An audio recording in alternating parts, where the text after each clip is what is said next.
Fala galera, tudo bem? Quem fala aqui é o João Pedro. E aqui é o Henrique. E sejam bem-vindos ao Toca Que É Gol. É isso. E no vídeo de hoje vamos falar sobre os pontos mais fracos dos times que vocês torcem. A gente vai falar do G12, né? Vai ser só do G12, que é os principais times do futebol brasileiro. Exato. E dando uma breve explicação, que você está se perguntando, o que é pontos fracos? É o seguinte, sabe quando você está no bar conversando de futebol, aí você fala os pontos do que o seu time é o melhor, que o seu time tem mais títulos e tal, aí chega o cara que torce para outro time e fala, mas o outro time tem isso, isso, isso.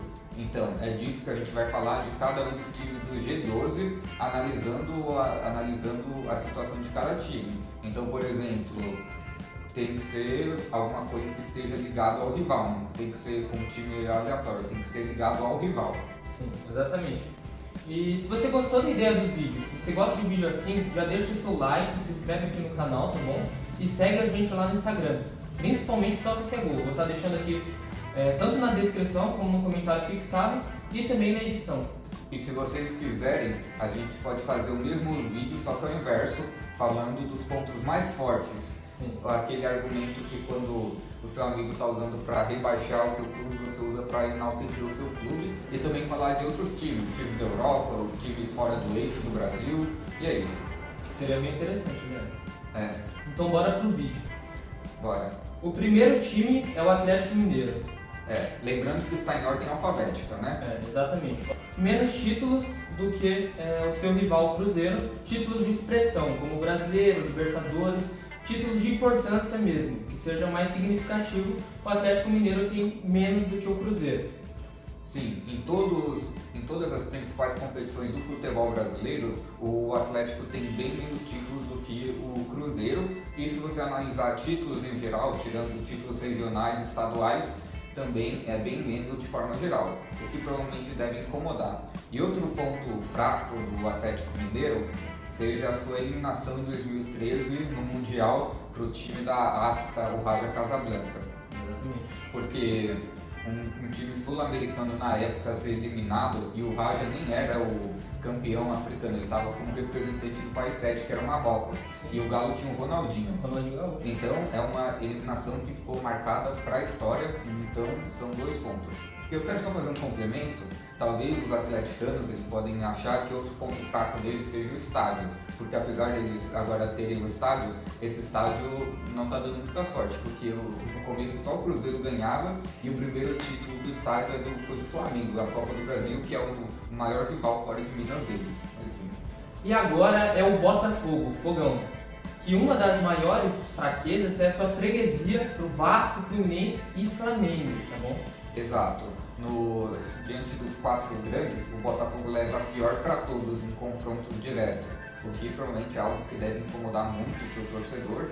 E outro ponto fraco é a mesma coisa do Galo, ele tem bem menos títulos de expressão comparado aos seus rivais. Tem menos brasileiro que os outros 3, tem Copa do Brasil por enquanto ainda não tem, Libertadores só perde para o Flamengo, mas não tem mais do que os outros 2 rivais. E todos os outros títulos nível nacional / internacional, o Botafogo tem muito pouco comparado aos seus rivais, né? Realmente. E é assim, o Botafogo é um time muito importante para o Brasil, é um time que eu gosto muito, aliás, né? Só que tem outra zoeira que o pessoal gosta de brincar. Flamenguista, palmeirense também, que é o quê? Botafogo é só um bairro. E isso pega muito, né? Sim, pega muito. Agora vamos falar sobre o Corinthians. Um ponto muito fraco do Corinthians são seus enormes vexames na Libertadores e nas competições sul-americanas de geral, porque não são poucos, né?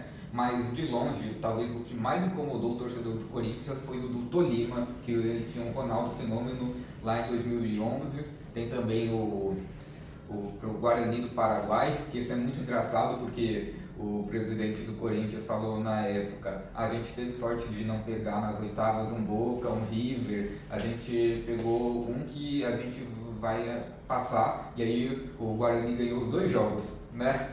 Ai, que burro, dá 0 pra ele. Nossa, E agora vamos falar também sobre a Libertadores, né? Como o Henrique tinha falado, tem muitos vexames aí, E na Libertadores, se você for ver, o Corinthians ele tem muito pouca tradição comparado ao São Paulo, ao Palmeiras, ao Santos, comparado aos outros do Brasil em geral, né? Assim, com outros times, tipo, sei lá, Botafogo, Fluminense, talvez dá uma equilibrada, só que não é uma diferença tão grande, só que levando em consideração que ele está em São Paulo, e São Paulo talvez tenha os dois times com mais tradição na Libertadores, que é o Palmeiras e São Paulo, e talvez o Grêmio também, mas todos em São Paulo têm 3 Libertadores, têm feitos históricos, e o Corinthians não chegou nem em 3 semifinais de Libertadores. Sim, uma coisa importante que o palmeirense ama zoar, né? O Palmeiras recentemente chegou à mesma quantidade de vitórias que o Corinthians tem de partidas na Libertadores. Pra você ver a diferença e em questão de tradição mesmo, né? Então é complicado. Agora, falando do Cruzeiro, um ponto muito fraco do Cruzeiro foram seus anos na Série B. Porque assim, o Cruzeiro foi rebaixado, e ser rebaixado antes era uma questão mais de zoação, ainda é, só que hoje são muitos poucos os times que não foram rebaixados, então é algo normal. Só que o que pega muito pro cruzeirense é que sempre quando um time cai, é esperado que ele volta. Só que o Cruzeiro, além de não ter voltado, ter demorado para voltar, ficado 3 anos na Série B, eles ainda brigaram contra o rebaixamento para a Série C. Então não foi simplesmente um rebaixamento, foi uma demonstração de quanto o clube estava quebrado financeiramente, a diretoria fez um roubo no Cruzeiro. E hoje, apesar do Cruzeiro estar na Série A, está até voando no Brasileiro com o Caio Jorge, sempre quando ele discutir com o atleticano pode usar isso. Pelo menos a gente não passou 3 anos na Série B, né? Exatamente. E também vamos falar sobre as freguesias, né? Freguesia pro Atlético, que tem a Copa do Brasil de 2014.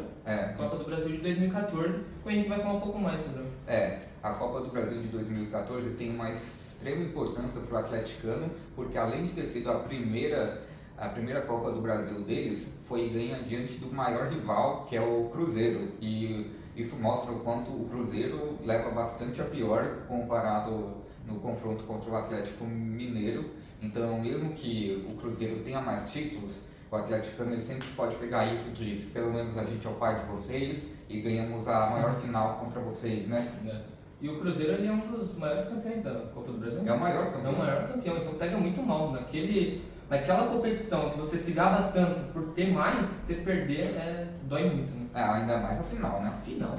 E a propósito vai ter Cruzeiro e Galo nas quartas da Copa do Brasil. Promete, hein? É. Será que é uma vingança? Pior que não dá nem pra falar numa vingança, porque... Até porque o Cruzeiro não vai no Galo na Copa do Brasil, a questão é que foi numa final, foi com o primeiro título do Atlético. Então, E agora o Flamengo, tá bom? O Flamengo, uma das maiores zoeiras que tem pra cima do Flamengo, que não é só rival direto que faz, mas todo mundo que quer tirar sarro do Flamengo, é a questão de não ter estádio, né? Sim. É algo que o pessoal gosta muito de zoar, e é uma zoeira assim que pode ser mais leve, mas o pessoal que é flamenguista se irrita. Não é à toa que vai fazer agora o estádio deles, a gente não sabe como está caminhando, né? Tem muitas notícias falando que talvez até dê errado, tem umas coisas, eu vou colocar na edição as notícias que saíram, então a gente não sabe, mas até agora é muito zoado isso, né? Sim, por eles não ter estádio.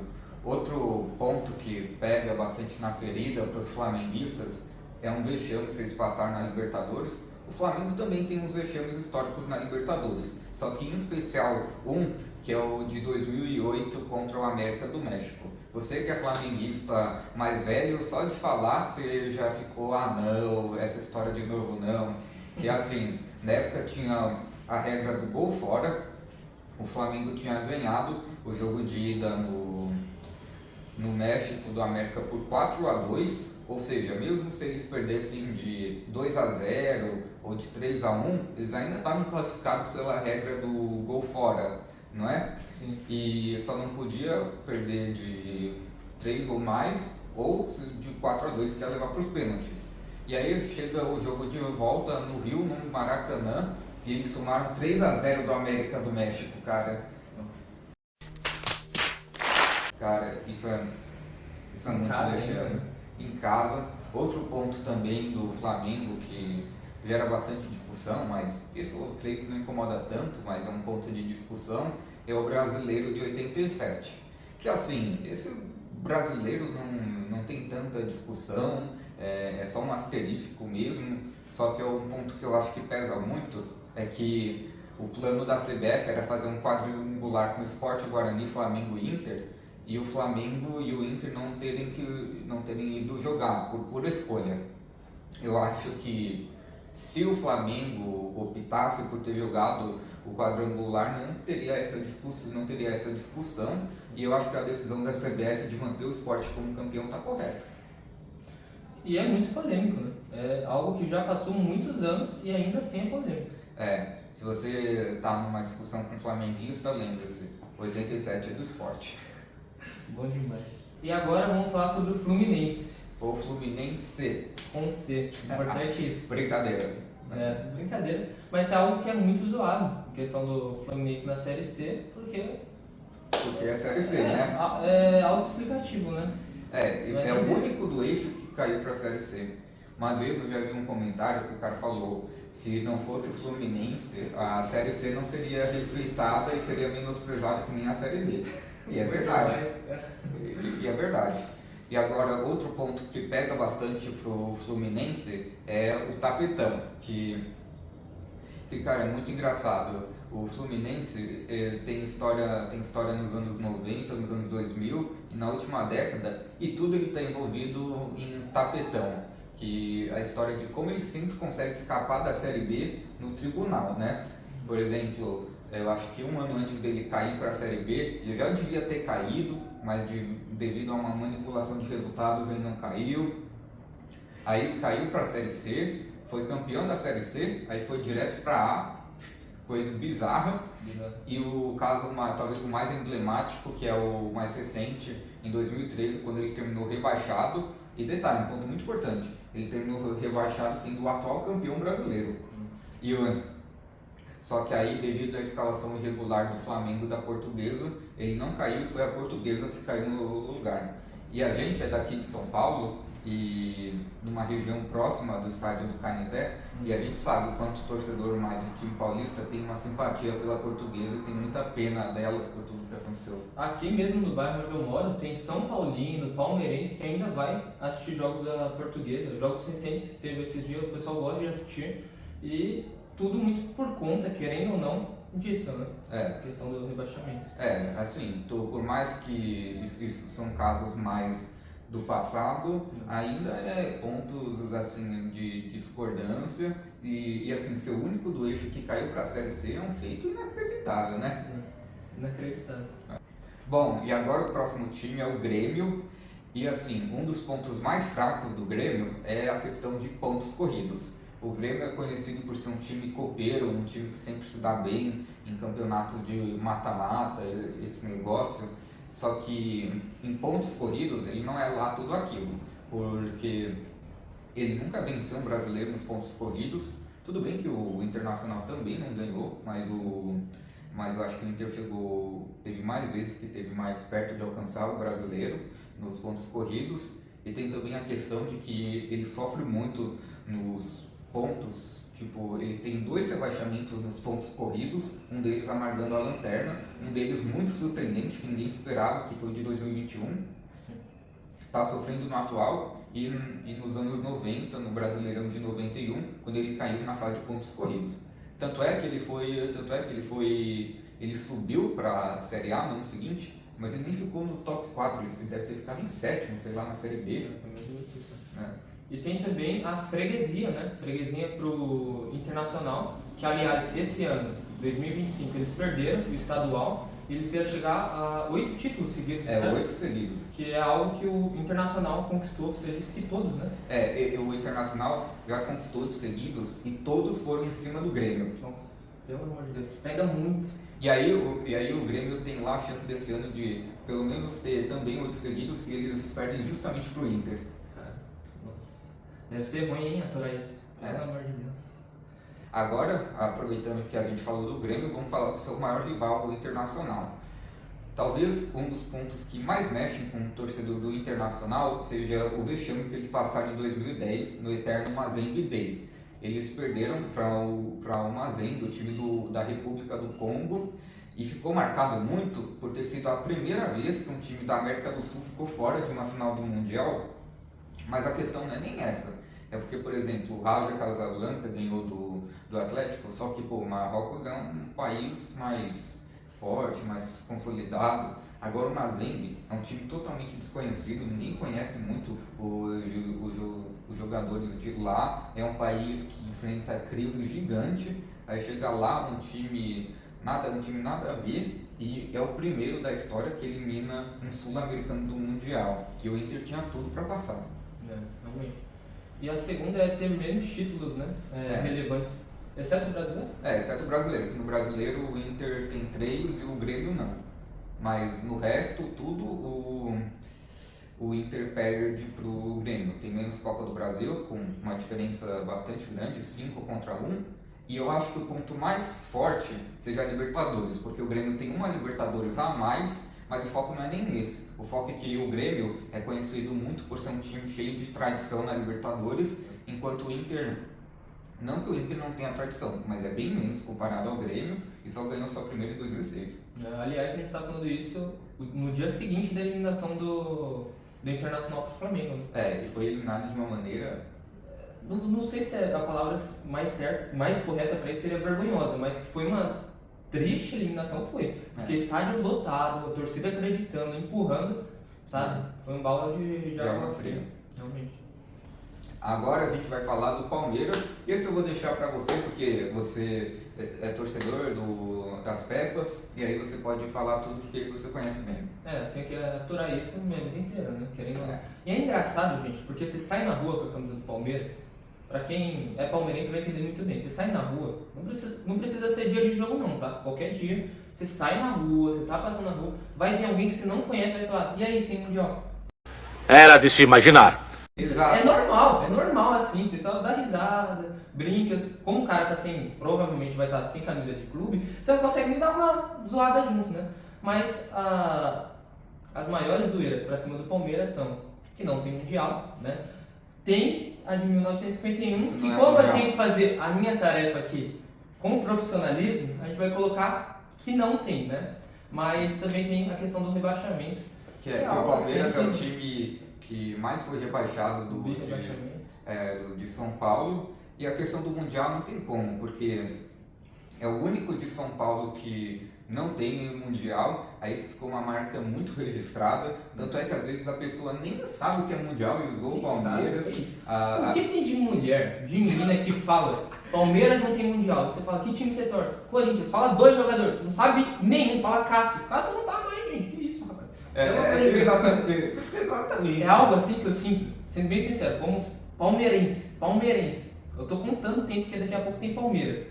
Mas eu sinto que se eu fosse fazer uma viagem hoje, pra qualquer parte do mundo, eu vou com a minha camisa do Palmeiras, fala um país, Henrique, um país qualquer. Itália. Eu vou na Itália, vão falar, e aí sim, Mundial, sabe? Óbvio que italiano. Eu sinto isso. Parece que o mundo inteiro sabe. A gente sabe que não é assim, mas eu sinto que o mundo inteiro sabe. É verdade. Tá bom. Tem que aturar. Bom, agora a gente vai falar do Santos, ou talvez prantos, mas ok. E um dos pontos mais fracos do Santos é que é o time, assim como o Botafogo, é o time que leva pior sobre todos os seus rivais. Tem menos vitórias que o São Paulo, que o Corinthians, mas em especial contra o Palmeiras. Contra o Palmeiras ele é amassado no confronto, mas não é nem só isso.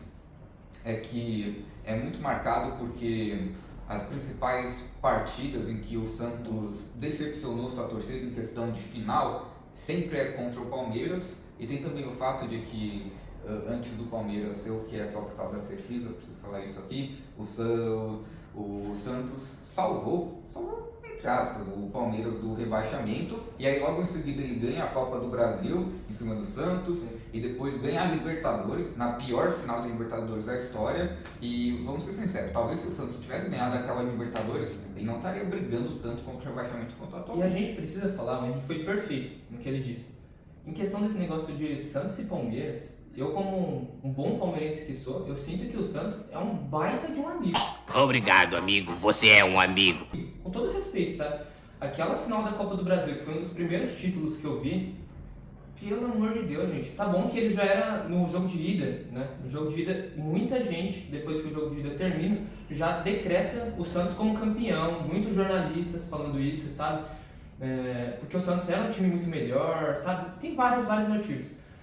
Só que quando a gente conquista, é um título muito importante pro Palmeiras. O Crefisa tinha acabado de chegar, então é um título, assim, muito importante mesmo pro Palmeiras. Aí depois vem a Libertadores, que, cara, assim, o Henrique disse que foi uma final horrível, uma das piores finais de Libertadores.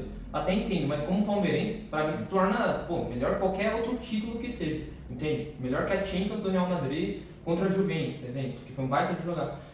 Pra mim foi muito importante isso, sabe? E o Santos é um grande amigo, essa é a verdade, é um grande amigo. Cara, menos torcida, depois de tudo que a gente detonou aqui do Santos, acho que é até de boa, porque tem menos torcida que os seus rivais, né? Sim. E além disso, tem a zoação que todo mundo gosta de fazer, que é só vovô, né?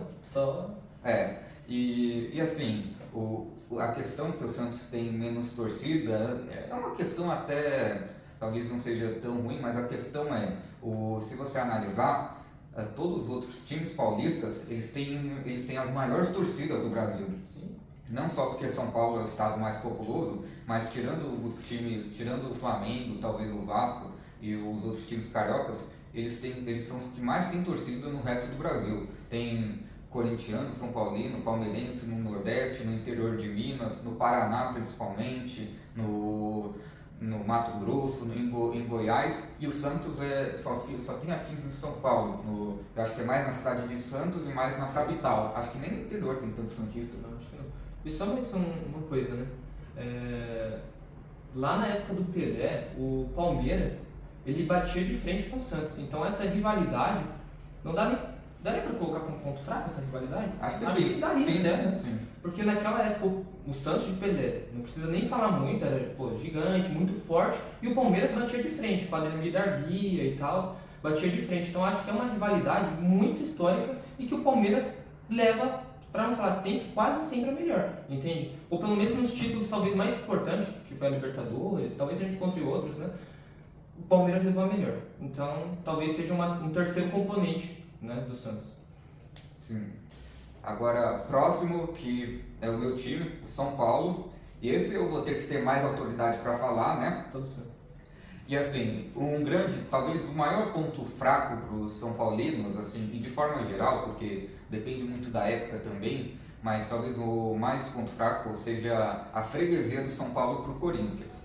Porque, apesar de que nos últimos anos o São Paulo está ganhando bem mais do Corinthians, o Corinthians é sempre um time que leva a melhor sobre o São Paulo, que sempre incomodou São Paulo em vários momentos. Eu sou São Paulino, eu tenho 18 anos, então eu não vi muito as épocas tipo do Muricy Ramalho, esse negócio, mas eu lembro, eu nem ligava muito para futebol na época, eu só assisti com alguns familiares do meu pai aquela final do Paulista de 2019, que estava 1-1 e o Corinthians fez o gol com Wagner Love no finalzinho da final do Paulista. Pior que eu também lembro de ter assistido essa final, quando era melhor.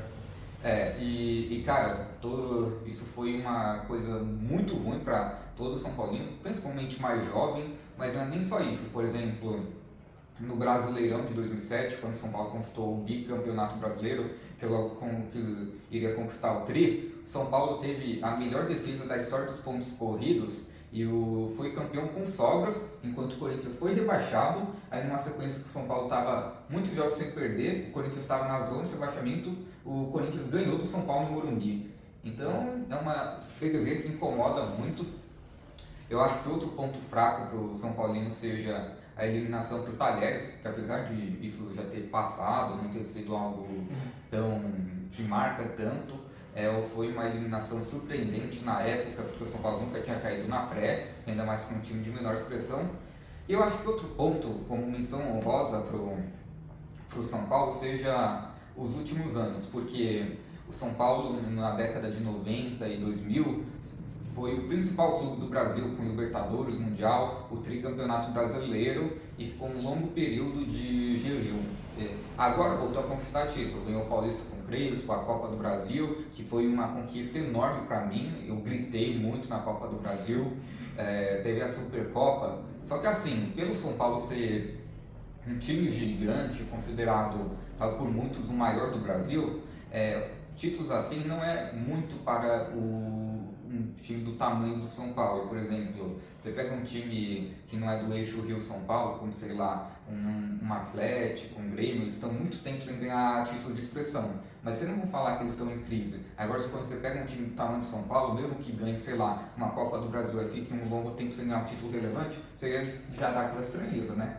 E também uma coisa importante, como o Henrique disse, São Paulo é muito grande, é muito importante pro Brasil, ele que apresentou, a gente estava falando isso até no bar aqui, Sim.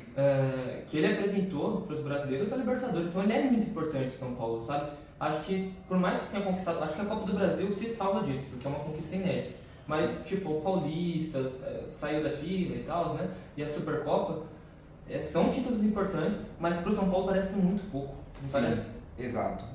Ainda mais porque, levando em consideração a conquista deles nas décadas passadas, que ele gerou até o apelido de soberano. Então, realmente.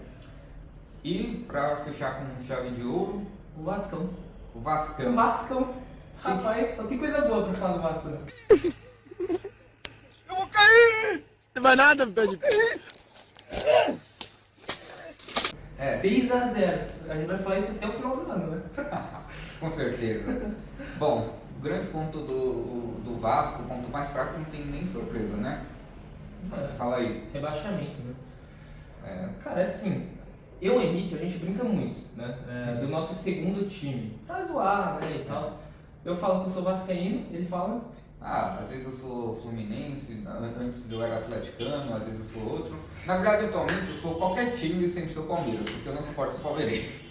E aí, eu falo que eu sou vascaíno e tal.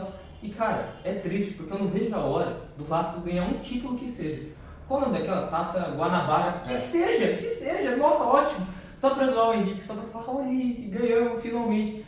Cara, porque é um time que nos últimos anos não tem conquistado nada, não tem dado felicidade alguma, sabe, pro torcedor, que é muito triste, porque você vê o torcedor do Vasco lotando o estádio, sendo importante, empurrando o time. E cara, não vem título, e além de não vir título, vem rebaixamento.